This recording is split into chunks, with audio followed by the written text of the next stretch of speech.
Summa tatlu'ur rayatus sud min qibalil masyriq. Lalu tiba-tiba ada muncul tatlu' rayatus sud, bendera atau panji-panji. Rayat bisa diartikan panji-panji hitam, rayatus sud yang hitam, min qibalil masyriq, datang dari masyriq, dari daerah timur. Nabi berbicara di Madinah, Nabi mengarah ke timur. Timur itu Khorasan, India, termasuk negeri kita itu disebut Hindia Timur. Barangkali kita termasuk. Fayaktulunakum qatlan lam yuqtalhu qaumun. Tsumma dzakara syai'an la ahfazuh. Lalu mereka menyerang kamu dengan serangan yang tidak pernah ada seseorang pun menyerang kalian. Nah, ini kalimatnya apakah ke khalifah atau ke pembawa panji. Ya. Lalu di ujung dikatakan fa'idza ra'aitumuhu, jika kamu melihat panji, berarti ini kepada khalifah tadi ya. Nah, adapun yang lafaz yang terakhir, jika kamu melihat panji-panji hitam itu, fabayi'uhu, maka ambillah baiat darinya. Walau habwan ala thalaj, walaupun ada turun thalaj, ya, apa arti thalaj? Salju. Walaupun kita merangkak di atas salju, fa innahu khalifatullahil mahdi. Sesungguhnya di dalam gerakan pembawa panji itu ada khalifatullah, ada khalifatullah al-mahdi. Hadis ini teman-teman dinilai oleh Syekh Albani dhaif. Tapi saya pun meneliti hadis ini dan kita tidak menemukan di dalamnya rawi yang disepakati kedhaifannya. Betul ada yang mudallis seperti Abu Qilabah, ya. Ada Abu Asma Ar-Rahabi. Tapi orang-orang ini tidak disepakati kedhaifannya, bahkan banyak yang menganggapnya sebagai ulama-ulama yang kuat, ya. Siapa yang tidak tahu Abu Qilabah, Abu Asma Ar-Rahabi, riwayatnya dianggap kuat. Barangkali ada asbab-asbab yang lain, tapi secara umum hadis ini tidak dikomentari juga oleh Al-Imam Ibnu Majah. Dan kita juga menemukan makna yang sesuai dengan hadis ini dalam riwayat Imam Al-Hakim dalam Mustadrak. Dan Imam Al-Hakim mengatakan sahihul isnad. Apa artinya? Hadis ini minimal ada yang mensahihkannya, meskipun ada sekarang orang yang mendhaifkannya. Terlepas dari itu teman-teman, al-ulama warasatul anbiya, kita sudah sering mengatakan ini, ulama pewaris para nabi. Maka Nabi Muhammad juga akan punya pewaris. Benderanya, panji-panjinya, itu pun akan diwariskan kepada sosok di akhir zaman itu. Nah, kita tidak usah gunakan misalnya hadis ini. Misalnya, kita bertanya saja, sebenarnya panji Rasulullah berwarna apa? Kita bisa menyimak, ada satu bab dalam Sunan Abi Daud, Ar-Rayat, ya, bab Ar-Rayat, bab mengenai panji-panji. Di situ ada satu lafaz mengenai kisah anaknya Abu Bakar As-Siddiq, Muhammad ibn al-Qasim, cucunya, ya, mengutus Yunus ibn Ubaid, budaknya atau asistennya, untuk datang kepada Al-Barra ibn Azib, bertanya, seperti apakah panji-panji Rasulullah, warnanya seperti apa? Lalu Barra ibn Azib menjawab, panji Rasulullah adalah rayatus sud, panji-panji yang hitam murabba, ya, segi panjang, segi empat panjangkah, persegi panjangkah atau tidak disebutkan di situ, yang penting segi empat. Dan namirah, ada semacam garis-garis seperti yang ada pada serigala misalnya. Nah, apa artinya ini? Bahwa Nabi SAW betul mempunyai panji yang hitam. Maka nanti di akhir zaman, Al-Imam Al-Mahdi juga akan membawa panji itu.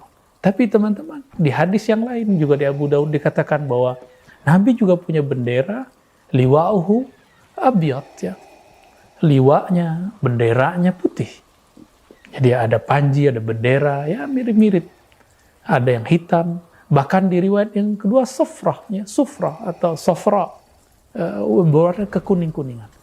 Berarti panji Rasulullah itu tidak satu, tidak kaku, tidak satu model. Sangat banyak panji-panji beliau. Maka nanti teman-teman, ini hanya sebagai pemahaman istinbat kita, pemahaman kita yang dangkal kepada hadis-hadis ini. Semoga di sisi Allah dianggap benar. Panji Rasulullah, bendera Rasulullah, nanti juga akan diwariskan kepada Al-Imam Al-Mahdi yang beragam, yang juga persegi empat, ada yang berwarna hitam, ada yang putih, ada yang juga yang warna yang lain. Siapakah yang mewarisi itu?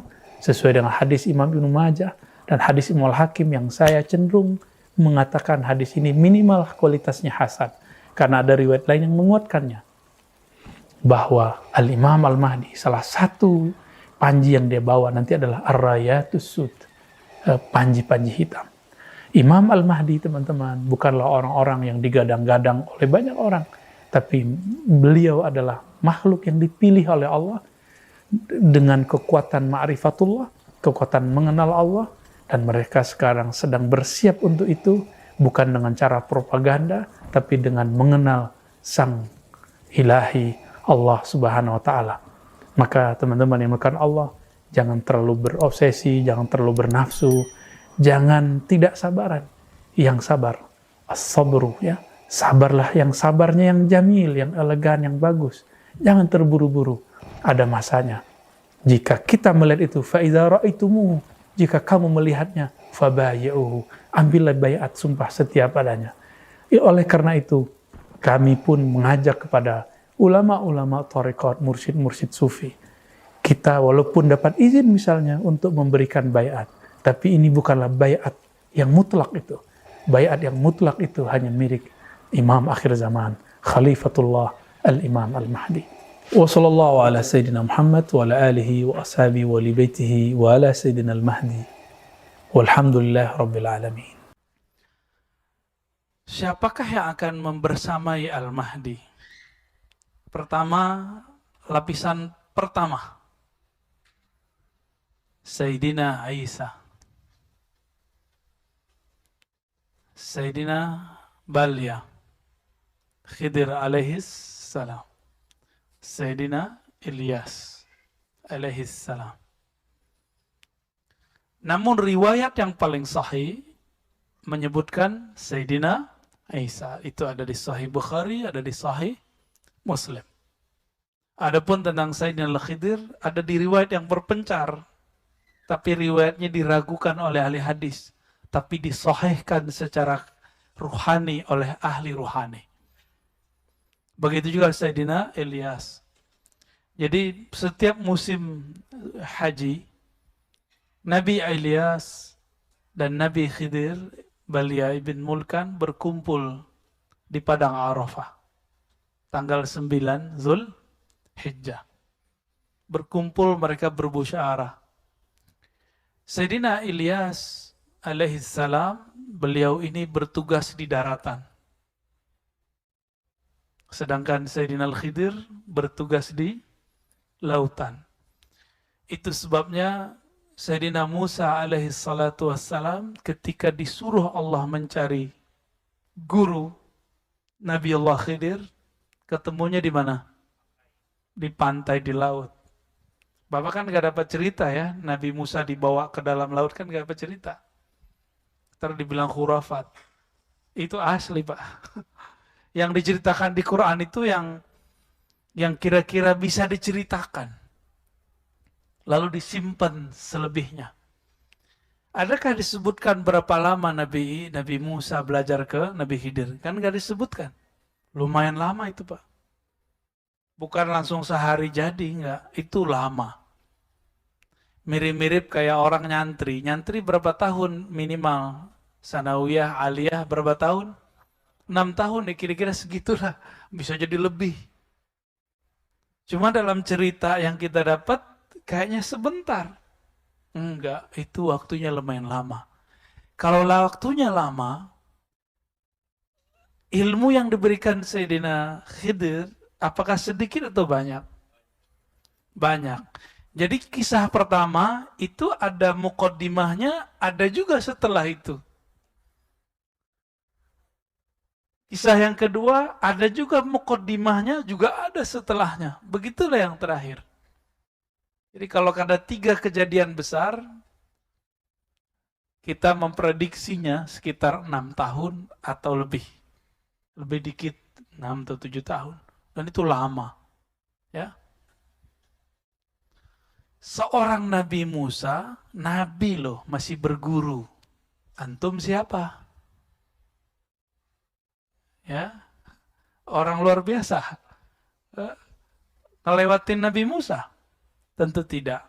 Maka karena kita bukan seorang yang hebat, bukan juga seorang nabi. Nabi pun masih belajar, masa kita tidak belajar? Ya. Maka saya yakin yang hadir ini orang-orang yang dapat nur Musawiyah, ya. Nur Nabi Musa mau belajar. Alhamdulillahirabbil alamin.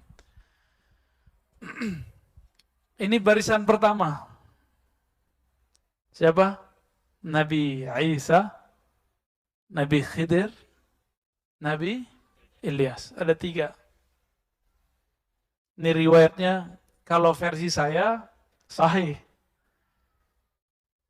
Tapi digabung antara ilmu hadis dengan ilmu ruhani.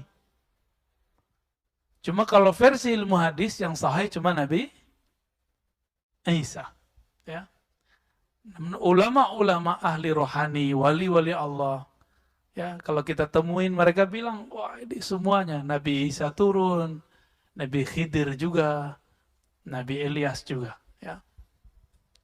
Itu yang pertama, ini barisan pertama. Berikutnya siapa lagi?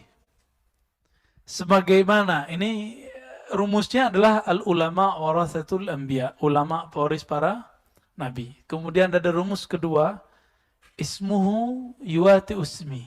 Tanda-tandanya, kemuliaannya, ciri-cirinya sama dengan ciri-ciriku.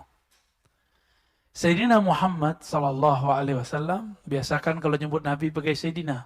Itu bukan masalah NU Muhammadiyah. Kitab-kitab yang saya baca ditulis sebelum ada NU dan Muhammadiyah, mereka nyebut Nabi dengan Sayyidina. Imam Taqiyuddin Al-Husni, pengarang kitab Khifatul Akhyar, itu nyebut Nabi selalu Sayyidul Wujud. Nabi Muhammad juga mengatakan, Ana Sayyidul Wadi Adam, aku adalah Sayyidnya manusia. Sayyidnya manusia. Ini depan saya manusia bukan? Manusia apa jin? Mungkin ada jin yang nyerupain kali ya. Sayyid waladi Adam, anak keturunan manusia, akulah Sayyidnya. Hatta Nabi Adam butuh syafaatku. Hatta Nabi Ibrahim butuh syafaatku. Hatta Nabi Musa, Nabi Isa butuh syafaatku. Ini dibutuhkan syafaatnya. Terus antum nyebut-nyebut nama beliau Muhammad. Ya nggak sopan lah. Kecuali ada namanya Muhammad apa nih? Ada namanya Muhammad Fadli gitu ya. Berarti nama orang selain Nabi Muhammad nggak ada masalah. Guru kami yang dari Mesir, dari Yaman, dari India, dari Suria, itu hampir semua nyebut nama Nabi pakai Sayyidina. Ya. Kadang-kadang saya sih keceplosan juga menyebutnya pakai Sayyidina. Baik. Nabi Muhammad SAW ketika beliau berdakwah itu ada 4 sahabat utama di sekitarnya, benar. Sayyidina Abu Bakar, Umar, Utsman, Ali, benar. Maka nanti juga akan ada penasehat-penasehat atau orang-orang penting beliau, itu sekitar 4 orang bersama Nabi Sayyidina Al-Mahdi. Ini rumus-rumusnya ngikutin pola Nabi, Pak. Enggak jauh berubah.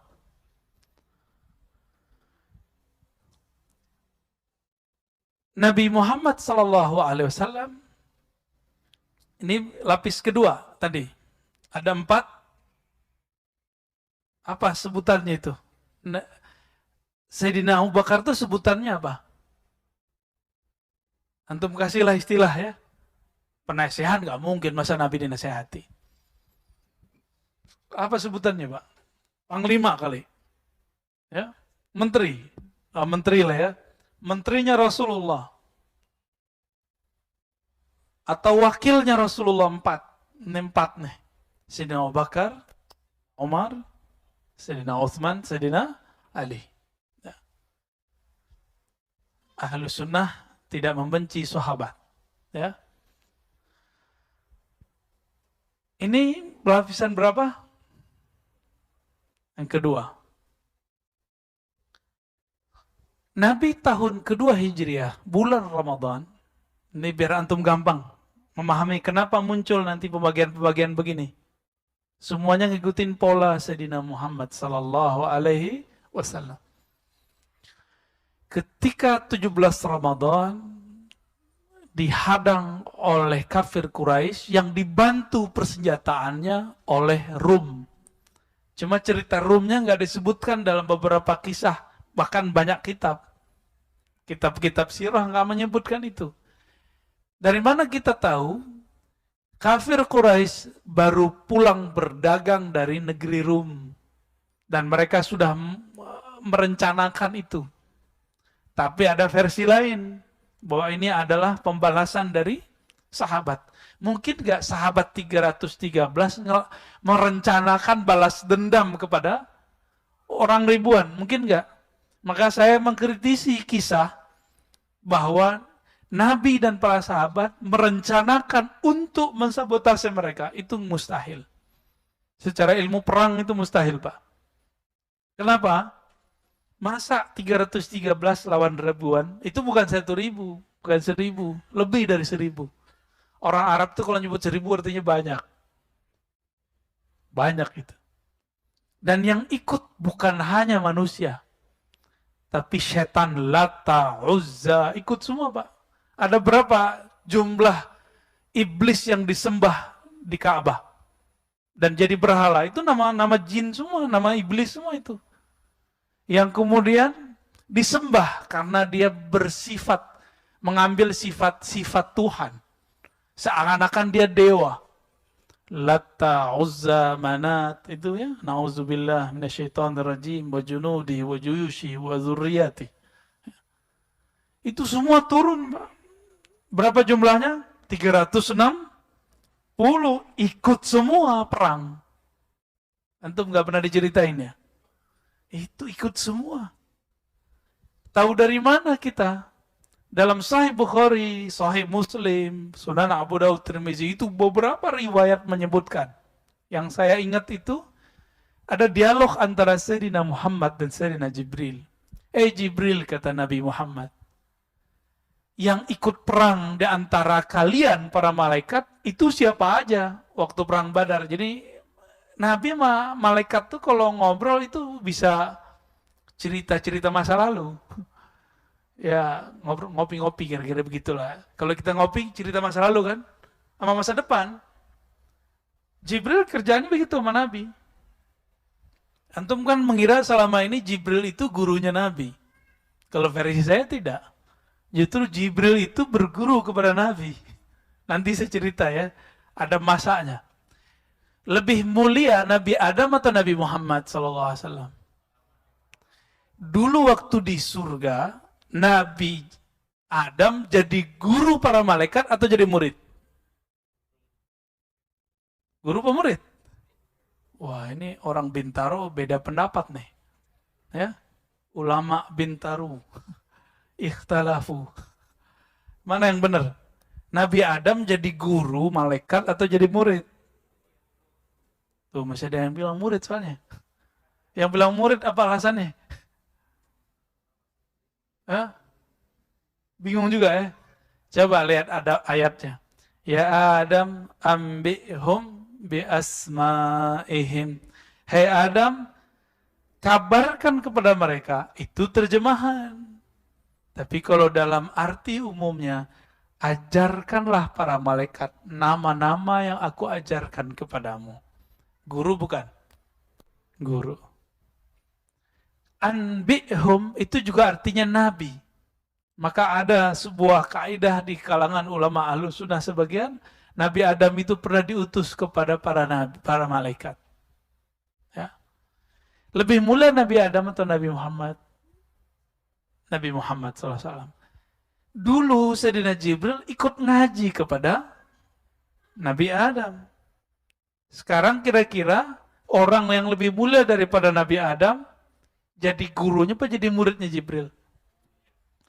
Jibril itu disebut Rasul, bukan Syekh, bukan Muallim. Ini Jibril saya ngomong ini nggak marah Pak. Dia akan angguk-angguk insya Allah. Karena data-datanya banyak. Sayyidina Jibril itu pembawa berita, disebut Rasulul Malaikah. Rasulnya para malaikat. Datang ke Nabi Muhammad.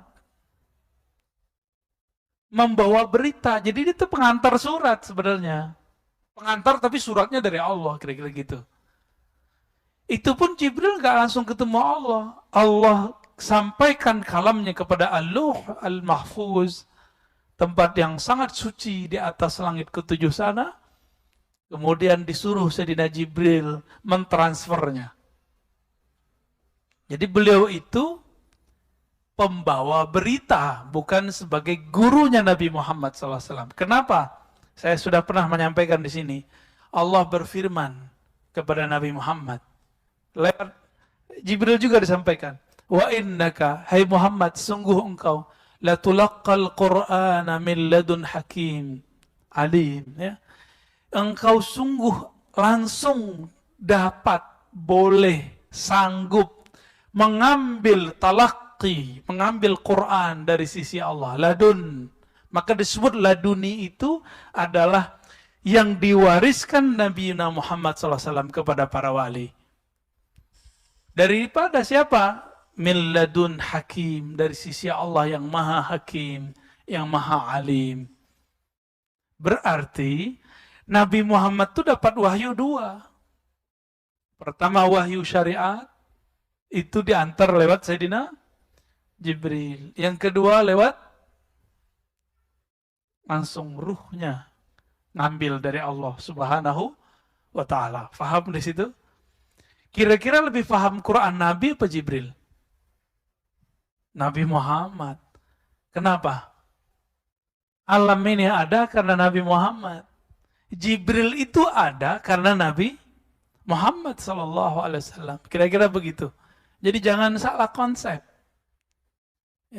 Jangan salah konsep, ini bukan ajaran baru. Ini di kitab-kitab ada ya.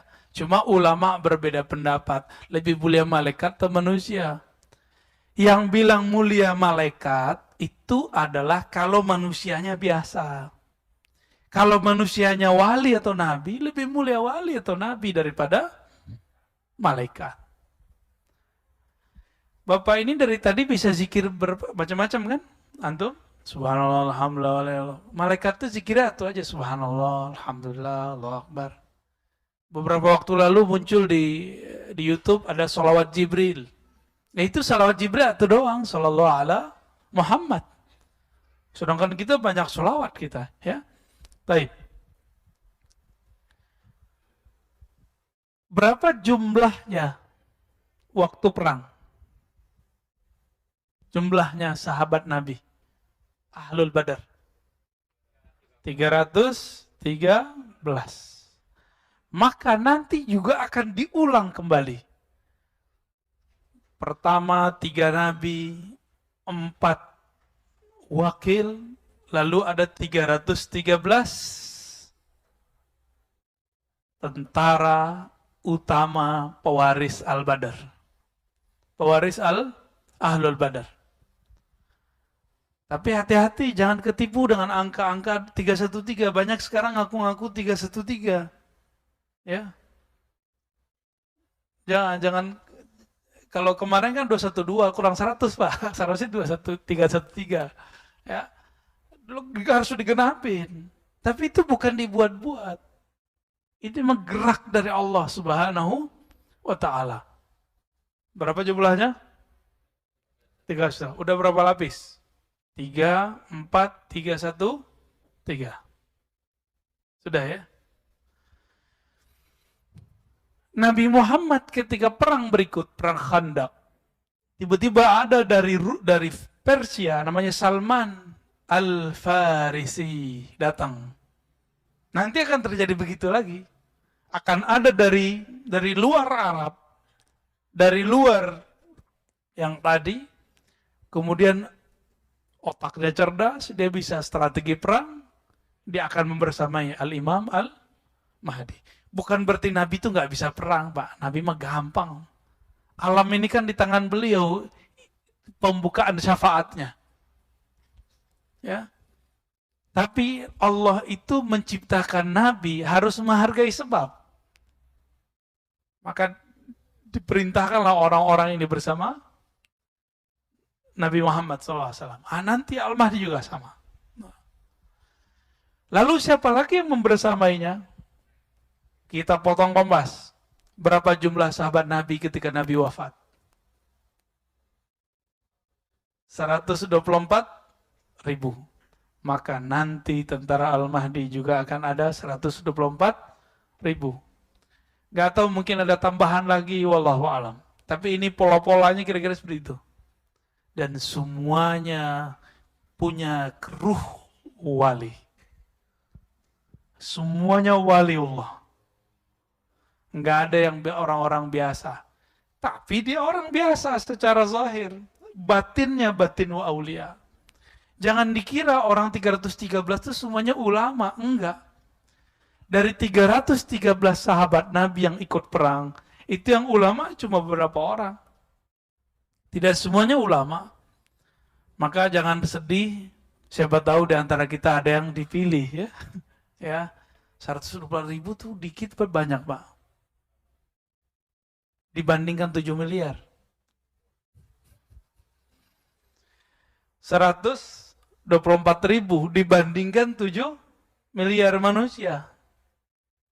Baru di belakangnya nanti, ya tukang rame-ramein aja, Pak. Ya. Berapa jumlahnya? Wallahu alam. Tapi tentara yang disebut tentara Al-Mahdi itu mereka.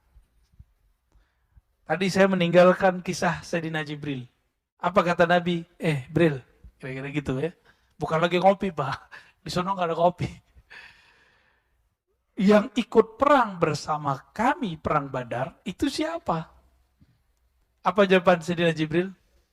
Sebagaimana yang ikut perang di antara kamu adalah orang-orang terbaik di kalangan manusia, maka yang ikut perang bersama engkau dari kalangan kami para malaikat muqarrabun itu juga yang terbaik. Tapi saya lupa berapa angkanya di situ, 70.000 atau 70 gitu. Saya lupa, Pak. Ya. Ini hafalan kita kadang-kadang nggak datang tepat saatnya nih. Cuma yang kita ingat, beliau menyebutkan malaikat-malaikat terpilih. Berarti malaikat itu ada stratanya juga. Maka dari hadis Muslim saya menemukan seorang sahabat ketika berperang, perang Badar, pedangnya belum sampai ke musuh, musuhnya udah mental duluan. Nanti bisa kejadian begitu, mirip-mirip kayak film-film pendekar ya. Jahat gitu ya. Itu nanti kejadian, Pak. Nah ini secara barisan barikadenya kira-kira ya. Sekarang siapakah mereka yang 4, yang 313, yang 124.000 itu? Ya, siapa mereka sebenarnya? Yang pertama hadis kita baca di depan. Al-ulama warathatul anbiya. Ulama-ulama itu pewaris para nabi. Apa yang diwarisi dari Nabi? Duit? Enggak. Istri? Enggak. Banyak kok wali jomblo. Istri atuh. Kalau Nabi kan istrinya berapa, Pak? 13. 11, lalu kemudian saat beliau meninggal, ada 9 istri. Jadi bukan itu yang diwarisi ya. Walaupun nanti boleh, kalau sudah daulah berdiri itu boleh nikah banyak-banyak. Nanti kata Nabi, 1 laki-laki banding 50 perempuan di hadis Imam Muslim. Ta'dilu 50 imra'ah. Ya, 50 perempuan. Kenapa? Habis perang. Habis perang itu terjadi. Jadi ciri pertama mereka, ruhani ulama. Walaupun tidak bisa baca kitab. Ulama itu siapa di Quran? Surat Fatir. Innama yakhshallaha min ibadihil ulama. Yang takut kepada Allah cuma hanya ulama. Berarti yang menjadi pewaris Nabi nggak mesti bisa baca kitab. Ya, kebetulan saya nggak baca kitab, Pak, nggak bawa ya. Jadi yang nggak bisa baca kitab nggak usah sedih, nggak masalah. Tapi ada nggak rasa takut kepada Allah di kolbu? Kalau ada potensi menjadi tentaranya. Ya, kalau ada itu dalam diri saya bisa jadi tentaranya. Kalau umur panjang, kan masa depan itu kita nggak tahu.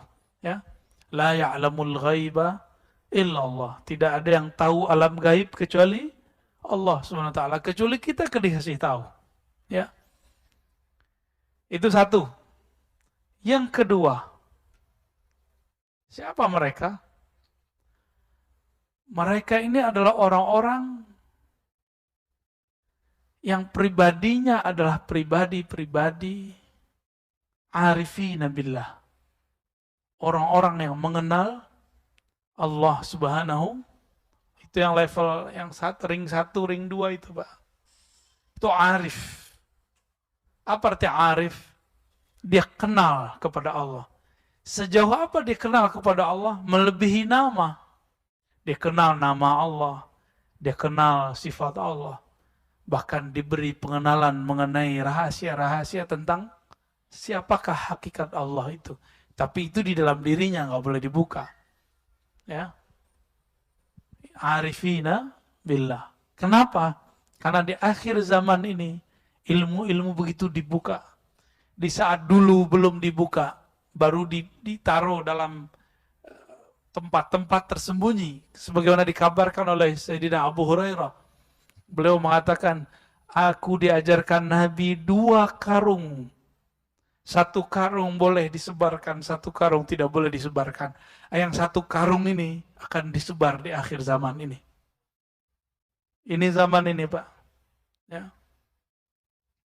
Yang boleh kita sebar itu kitab hadis. Maka insya Allah next kita buat kajian kitab hadis setiap malam Jumat sekali sebulan insya Allah ya. Benar, Pak ya. Kalau sekali seminggu saya nggak kuat, Pak.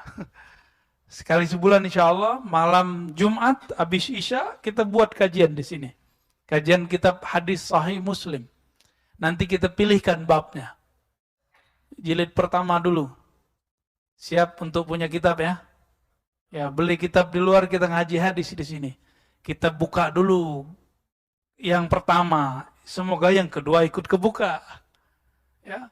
Karung pertama kita buka, itulah hadis Nabi, itulah Quran. Karung keduanya sebenarnya ada di balik huruf-huruf Quran itu. Ada di balik kalam-kalam Nabi itu. Jadi sebenarnya Abu Hurairah itu lagi main-main sama kita, lagi canda-candaan sama kita. Gue punya 2 karung gitu. 1 disebar, 1 enggak. Mana ada ilmu enggak dibuka, tapi disimpan dalam setiap huruf-huruf Quran itu ada sir-sir Allah Subhanahu wa ta'ala. Kita baca bismillah aja, Pak, kalau tahu maknanya mungkin enggak kuat ngelanjutin sampai ke alhamdulillah. Cuma karena kita tidak tahu rahasia basmalah, ya masih begitu kan. Ketemu virus saja suzon sama orang. Virus yang jahat kok kita suzonnya sama orang kan. Karena ilmu basmalah nggak dapat. Masih ingat Khalid bin Al-Walid. Dia itu kalau mau perang sama orang nggak langsung nyerang. Ditanya dulu, ada racun paling hebat di sini? Kalau ada, ayo kita sayembara. Siapa yang masih hidup, berarti dia menang. Yang dibaca cuma Bismillah, minum dia, Pak. Wah, ilmu saya belum sampai ke sono sih. Cuma keyakinan kita, insya Allah kita harus latih sampai ke sana. Gimana caranya? Setiap mau minum mulailah baca basmalah. Apa arti Bismillah? Minta izin kepada Allah Subhanahu wa ta'ala. Ya, ya Allah, izinkan aku minum, ngambil kesegaran dari makhlukmu. Insya Allah itu kolbunya akan lembut. Jadi jangan-jangan hati kita ini keras karena kita makan minum tidak menyebut nama Allah. Ya. Tadi cirinya berapa udah? 2, arifin. Ya, kenal, ini sebenarnya cabang yang pertama. Yang ketiga, dalam hadis Imam Bukhari, Muslim, Abu Daud, Tirmizi sama. tapi lafaznya sedikit berbeda. La tazalu ummati zahirina 'alal haqq. Senantiasalah di antara umatku zahirina 'ala. Zahirin itu artinya menzahirkan. Tapi kalau ditambahin 'ala itu artinya tolong menolong. Zahirina 'alal haqq artinya tolong menolong dalam al-haq. Apa arti al-haq? Kebenaran. Tertatih-tatih memperjuangkan kebenaran. Kalau ada usaha berjuang, berarti ada tantangan nggak? Ada musuh nggak? Banyak musuh. Dan kalimatnya di situ cuma ta'ifah. Maka ciri ketiga kelompok itu disebut ta'ifah. Tapi jangan ketipu, banyak sekarang yang ngaku ta'ifah. Istilahnya ta'ifah mansurah. Hatta ya'tiya amrullah. Sampai datang amrullah. Apa arti amrullah? Perintah Allah, satu. Apa arti amrullah? Coba kembali ke Quran. Wa idza sa'alaka ibadi anni. Bukan yang itu. Yas'alunaka 'anir ruh. Qulir ruh min amri rabbi. Mereka bertanya kepada engkau mengenai ruh. Katakan ar-ruh min amri rabbi. Itu adalah amrullah kalau diterjemahkan. Berarti hatta ya'tiya amrullah, hatta ya'tiya al-ilmu an ruhillah. Itu terjemahan saya, Pak. Ini terjemahan baru, sebelumnya belum ada yang terjemahin begini. Tapi dasarnya pakai Quran. Sampai datang ilmu mengenai ruh. Karena banyak yang salah faham mengenai ayat ini. Dikira wa ma utitum minal ilmi illa qalila. Tiadalah yang engkau diberi ilmu kecuali sedikit. Itu kan kalimatnya tum. Tum itu kepada yang bertanya, yaitu kaum Yahudi dan Nasrani. Kaum ahlu kitab. Hai ahlu kitab, kamu tidak diberikan ilmu itu kecuali sedikit. Kalimatnya bukan wa ma utita ya Muhammad, bukan. Tapi wa ma utitum dalam kurung ya ahlal kitab. Tidaklah kamu diberikan ahli kitab kecuali sedikit. Berarti Nabi Muhammad diberikan banyak. Karung itulah yang masih disembunyikan sampai hari ini. Ilmu tentang apa? Mengenal ruh. Dan ini agak berbeda dengan mainstream memang. Cuma kan katanya Taifah tidak takut dicaci maki orang ya. Semoga kita bagian dari mereka. Ilmu itu adalah ilmu mengenai ma'rifatur ruh. Kita sudah cek semua kitab-kitab yang ada ya pada kita tentunya, PDF dan segala macam. Saya nggak berani menyebutkan angka kitabnya berapa, terkualat lagi ya. Takut salah. Tapi sebatas yang kita baca dari kitab-kitab yang membahas ruh, semuanya masih ambigu. Yang mereka bahas ruh itu masih arahnya kolbu. Masih dianggap sukma atau jiwa. Bukan. Ruh itu rahasia Allah. Kalau kolbu sudah dieksplor oleh Imam Ghazali. Nafs sudah dijelaskan oleh Imam Ghazali.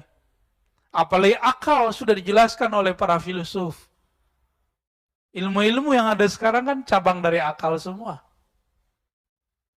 Ilmu mengenai yang tarekot yang ada di alam semesta hari ini, itu mentoknya di ilmu kolbu.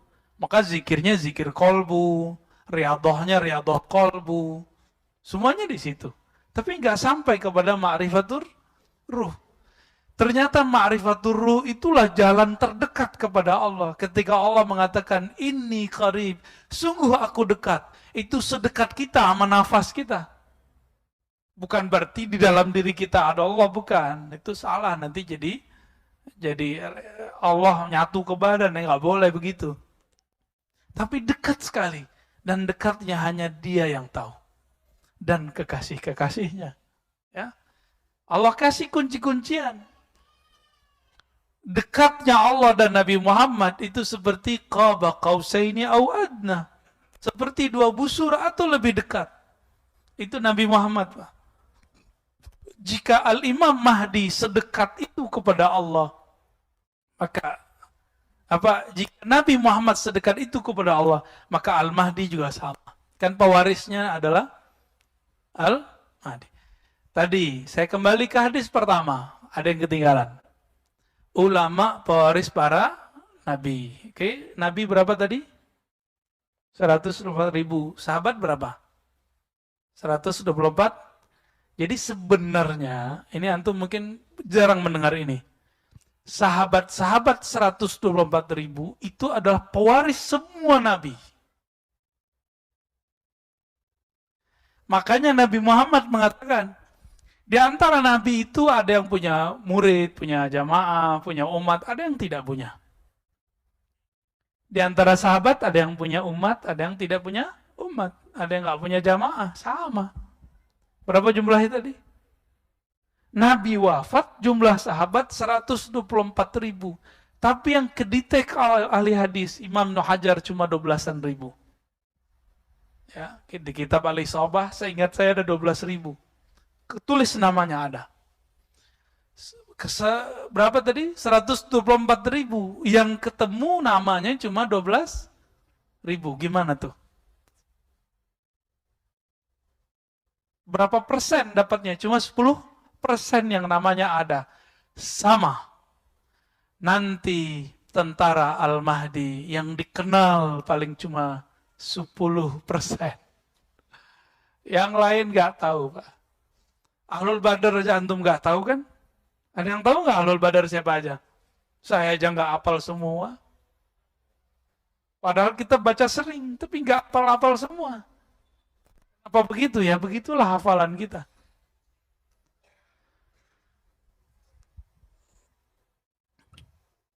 Jika semuanya mewarisi para nabi, maka 124.000 nanti tentara Al-Mahdi itu juga pewaris para sahabat. Berarti mereka juga pewaris nabi, udah begitu ilmunya. Maka layak nggak mereka nanti dapat ilmu mengenai ruh? Layak. Bapak coba lihat, teman-teman, saudara, ikhwan, akhwat fillah, coba lihat kisah Nabi ketika beliau dimi'rajkan Allah Subhanahu wa taala. Itu Nabi ketemu nabi-nabi lain enggak? Nabi Muhammad. Ketemu Nabi Musa lagi sholat di mana? Di kuburnya. Itu yang kelihatan ruh atau apa? Ruh. Itu sholat apaan? Sholatnya ruh. Karena Nabi mengerti ilmu ruh, dia bisa melihat ruh sholat. Maka orang yang tidak mengerti ilmu ruh, pengalaman-pengalaman antum, hati-hati. Pengalaman spiritual, tolong tidak dipercaya. Kenapa? Karena ini alam gaib, itu alam yang antah berantah, alam yang berbahaya. Banyak orang calon-calon wali, bahkan wali dipecat dari kewaliannya karena terjebak di alam itu. Banyak, bukan satu dua. Barsisa, tahu Barsisa? Dipecat, Pak. Jadi cerita wali dipecat dari dulu sudah ada. Itu contohnya Barsisa. Musailamah, dulu kan belum Al-Kazzab. Musailamah itu bisa melihat malaikat, bisa melihat, ngakunya dia. Tapi yang dia lihat bukan malaikat sebenarnya. Yang dia lihat itu iblis menyerupai diri. Lalu ada seorang dekat, jadi bisa jadi ini terjadi pada orang-orang dekatnya Rasulullah. Sama, nanti akan ada orang-orang dekatnya Al-Mahdi. Itu murtad, nauzubillah min dzalik ya. Semoga kalau kita ditakdirkan bersama beliau, kita bukan yang murtad itu ya. Jadi Nabi diturunkan ayat surah Al-Mu'minun mengenai penciptaan alam, penciptaan manusia. Lalu orang ini selesai menulis, dia mendengar sesuatu.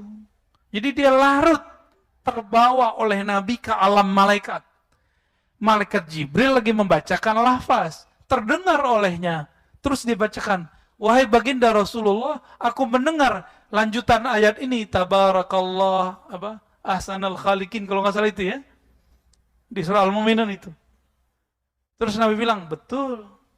Dia ketipu ketika Nabi mengatakan betul, benar, sahih ente gitu. Ketipu dia di situ. Nabi kan susah Pak untuk mengatakan tidak kepada orang lain. Nabi itu selalu bilang, iya kamu benar. Apa dalam batin orang ini? Orang ini lagi diuji. Diuji dia. Ketika dia menjadi penulis wahyu dan mendengarkan lafaz-lafaz wahyu yang Nabi dapat dari malaikat. Apa kata dia dalam hati? Kalau gitu mah gue juga bisa jadi nabi. Kalau gitu mah gampang jadi wali. Oh begini cara dapat wahyu. Oh begini alam gaib. Gampang sekali ya. Kena dia Pak. Kenapa? Nabi Muhammad tidak pernah bilang tidak kepadanya. Karena Nabi itu nggak pernah bilang, oh tidak. Nabi nggak mau menyedihkan orang. Bahkan ketika ayah seseorang dikatakan, Aina abi, di mana ayahku? Kemudian Nabi mengatakan, Finnar. Nabi lupa menyedihkan orang. Membuat orang sedih. Akhirnya beliau revisi, bapakmu masuk neraka. Nabi untuk menghibur orang ini bawa-bawa pamannya, tapi disebut bapaknya di situ. Sekarang yang nggak mengerti adab kenabian dengan sopannya mengatakan orang tua Nabi masuk neraka. Itu kalau ada zuriat Nabi di sini ditonjok nggak dia tuh? Ya. Tapi Habib mana tuh? Habib kita di sini mana? Ya nggak marah, dia sabar-sabar aja dia. Nggak sopan itu. Sangat-sangat tidak sopan. Apa bahasa Ramadan Allah? Habis Isya masih langsung? Azan dulu ya? Oke, baik. Teman-teman yang melakukan Allah ikhwan ahfillah. Jadi tentara Al-Mahdi itu mereka disebut dengan kelompok Ta'ifah. Sedikit, ke Ta'ifah itu sedikit, kelompok kecil. Karena kita sudah kasih tahu tadi, jika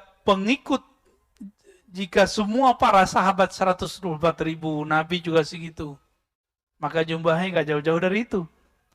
Baru belakangnya itu bayang-bayang mereka, ya orang-orang yang ikut ngintil-ngintil mereka lah, murid-muridnya. Jumlahnya nggak banyak, lawan 7M. Kalau habis mah virus ini mungkin habis jadi 6 miliar kali ya. Ya, ini kan virusnya belum turun lagi. Ya, kata mereka ada 6 kan? Ini baru 2 Pak. Ya, makanya sekarang nikmati aja dulu ya. Kita pakai masker lagi yang padat. Vaksin lagi, terserah deh dia mau vaksin berapa kali. Ya, kita ikutin aja mainnya. Kan Allah mainannya lebih cakep.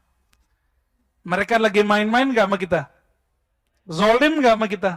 Zolim, kita dimain-mainin. Masa sekarang mau naik pesawat harus begini, mau masuk mall mau gini. Tapi untungnya anak kita jadi lebih bahagia di rumah sekarang ya. Tapi kan satu hal direnggut dari kita. Ini zolim yang sudah global. Dan ini bukan masalah kita dengan pemerintah Pak. Jangan kejebak. Ini masalahnya sudah global. Ini sudah global. Jadi jangan kejebak. Antum itu apa-apa dikit nyalahin balik kota, gubernur, presiden.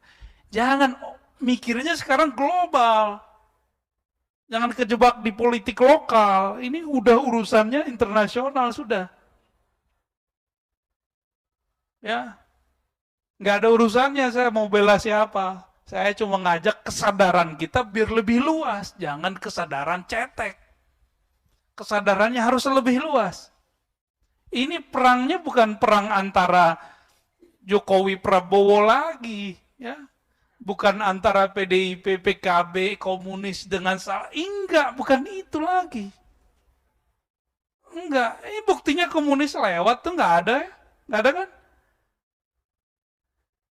BNPT, Densus menemukan teroris itu kelompok ekstrim Islam, Pak.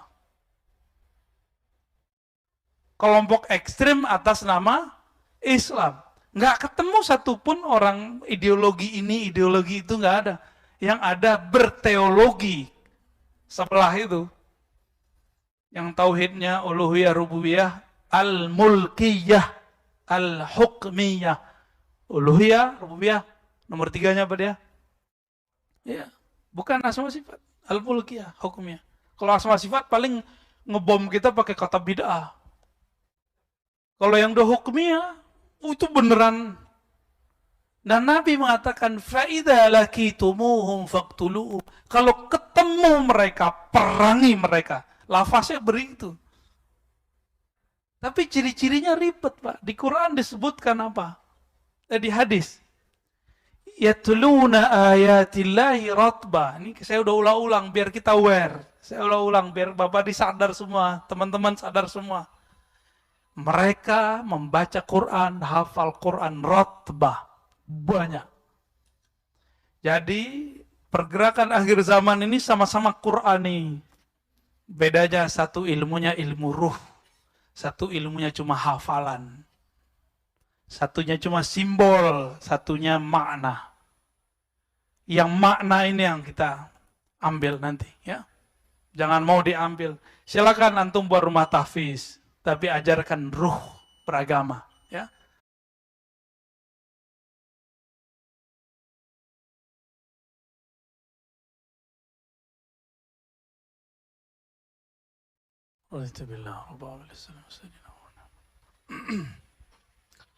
Mungkin gak usah tanya jawab ya, tapi saya lanjutkan aja.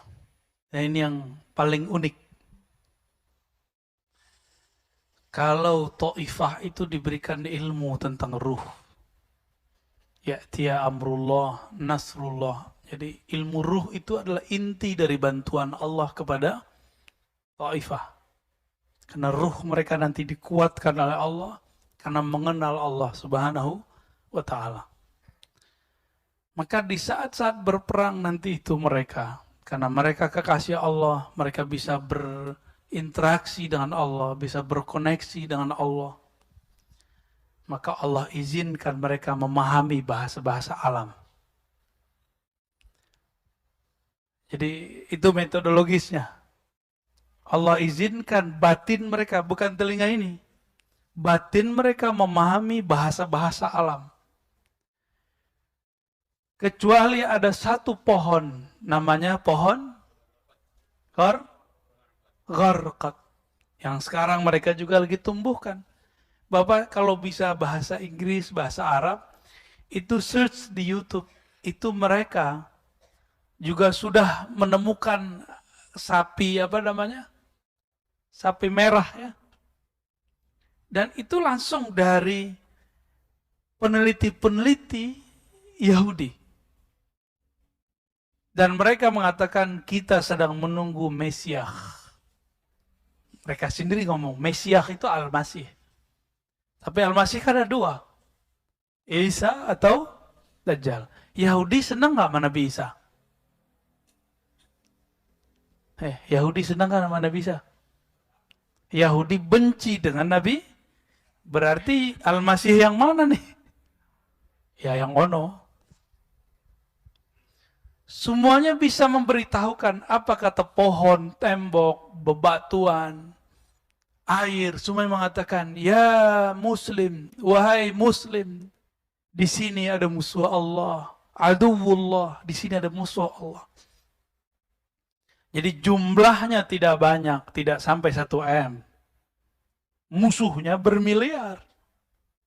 Tapi tentaranya adalah alam semesta ini. Kecuali satu pohon itu, Pak. Kecuali jin kafir. Kecuali iblis. Dan mereka, tentara Al-Mahdi ini, diizinkan Allah mendengarkan suara itu. Kalau pohon kan setiap hari dia tasbih sebenarnya. Dia berbicara setiap hari. Membaca tasbih. Tapi kita dengar nggak detail ini? Enggak. Itulah salah satu makna daripada ya'tiya amrullah, yaitu islah. Al-Mahdi. Jadi ciri-ciri terakhirnya adalah mereka diislah bersamaan diislahnya Al-Imam Al-Mahdi. Pertanyaannya, kalau diislah, apa arti islah? Diperbaiki. Berarti sebelumnya Allah kasih casing apa? Casing manusia biasa. Brekele, gak jelas. Orang kalau ketemu dia wah masa wali begitu gitu. Masa Mahdi begini. Apalagi ngaku-ngaku di YouTube kan gak mungkin. Sebelum Islah, nggak mungkin antum bisa tahu siapa Al-Mahdi kecuali dikasih isyarat kalbunya sama Allah. Secara hakul yakin ya. Pasti ada syak ragu masa. Maka sekarang karena muncul virus, muncul krisis, semua orang akan panik. Di saat panik, orang-orang akan mencari jalan pintas spiritual. Di saat itulah orang-orang gurunya mati, mursyidnya mati, syekh mursyidnya tiada. Di saat itu dia akan mengaku sebagai Al-Mahdi. Kenapa? Dia menemukan ilmu baru. Dikira itulah ilmu yang satu karung yang kedua. Padahal kalau orang nggak berguru, gurunya siapa? Setan. Ya, nanti penciriannya itu aja Pak. Ciri-ciri Al-Mahdi palsu, dia nggak ada gurunya. Ini paling gampang. Paling gampang cek Al-Mahdi palsu. Dan yang paling sedih, ada yang nggak percaya habaib. Padahal Al-Mahdi pasti habaib. Berarti tentara yang di sono, musuhnya kita, ciri-cirinya apa nanti?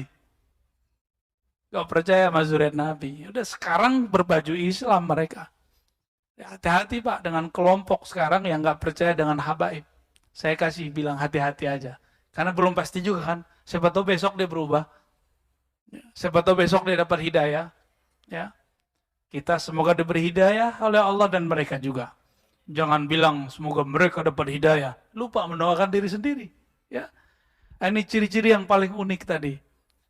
Tentara Al-Mahdi diberikan kemampuan membaca bahasa alam semesta. Ya, dan itu bukan halu. Itu langsung setelah Allah islah kalbu mereka.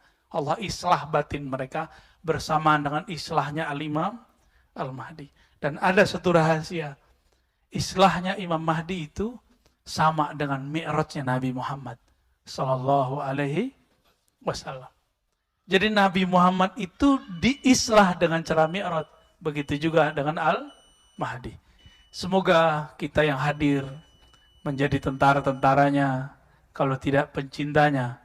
Jika tidak, semoga meninggal husnul khatimah. Jangan sampai ada yang menjadi tentara Dajjal. Amin ya rabbal alamin. Wassallallahu ala nabi Muhammad. Subhana rabbika rabbil izzati amma yasifun. Wassalamun ala mursalin. Assalamualaikum warahmatullahi wabarakatuh.